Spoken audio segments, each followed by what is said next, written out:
Masa depan adalah misteri. Tidak ada yang tahu apa yang akan terjadi esok pada kehidupan manusia.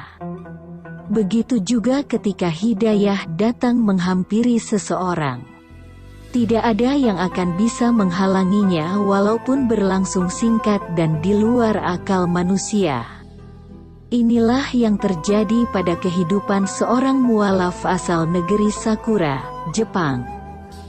Awal sejarah yang mengubah drastis kehidupan pria Jepang ini dikisahkannya saat bertemu dengan salah satu pengurus lembaga dakwah Nahdlatul Ulama Kiai Haji Muhammad Nur Hayat di Masjid Al-Ikhlas, Kabukicho The Red Light District, Tokyo. Namanya Iwaisan yang bernama Muslim Abdul Malik. Ia adalah seorang mualaf dari negeri Sakura, Jepang. Ia masuk Islam ketika membaca Injil dan tiba-tiba terdengar suara dari langit.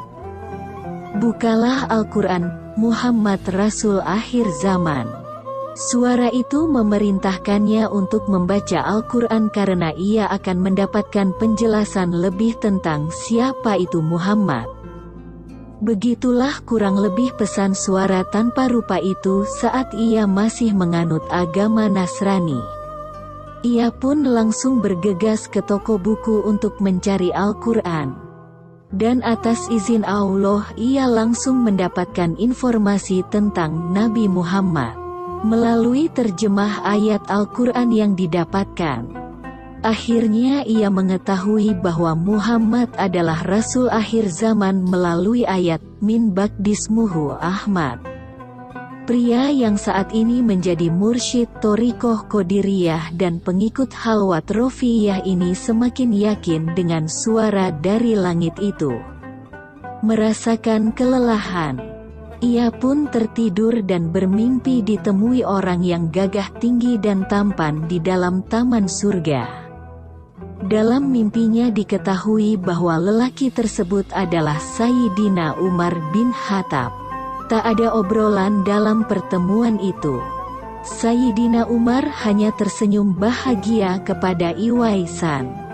Mimpi serupa yang membuatnya semakin yakin dengan Islam juga ia alami kembali saat bertemu dengan Ja'far At-Tayyar atau Ja'far bin Abi Thalib, seorang syuhada perang Mu'tah di timur Jordania, di mana 3.000 pasukan Muslim berperang melawan 200.000 pasukan Nasrani pimpinan Kaisar dan Panglima Heralikus.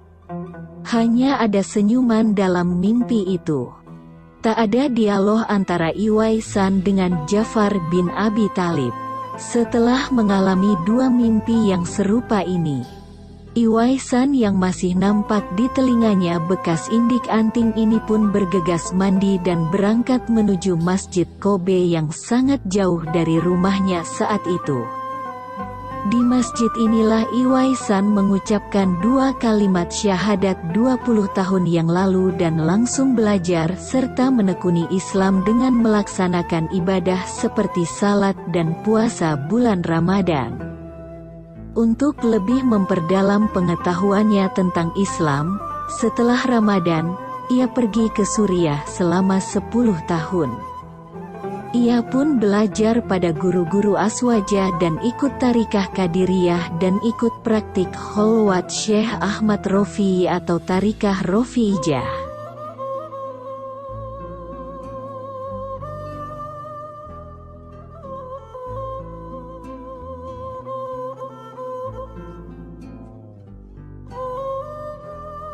Setelah 10 tahun mondok di Suriah, dia pun kembali ke Jepang dan menjadi penyebar Islam di Jepang.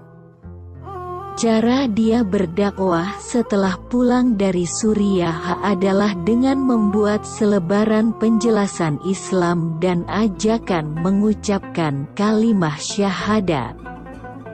Dia mengaku sudah menyebarkan selebaran itu kurang lebih 5 juta lembar di berbagai kantor, terminal dan tempat umum lainnya.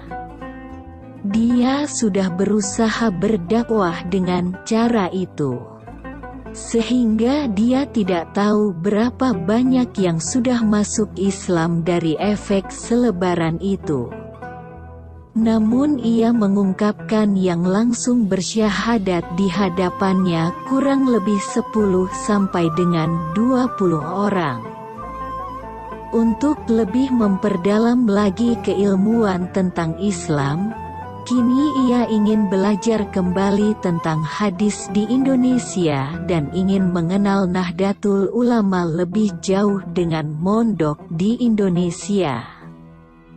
Ketika Kiai Haji Muhammad Nur Hayyid yang akrab disapa Gus Hayyid menjelaskan soal Nahdlatul Ulama yang ikut mazhab 4 dalam fikih, ikut Asariyah dan Al-Maturidiyah dalam ilmu kalam, dan ikut Imam Ghazali dan Junaid al-Baghdadi dalam tasawuf, Iwaisan langsung ingin gabung dengan Nahdlatul Ulama.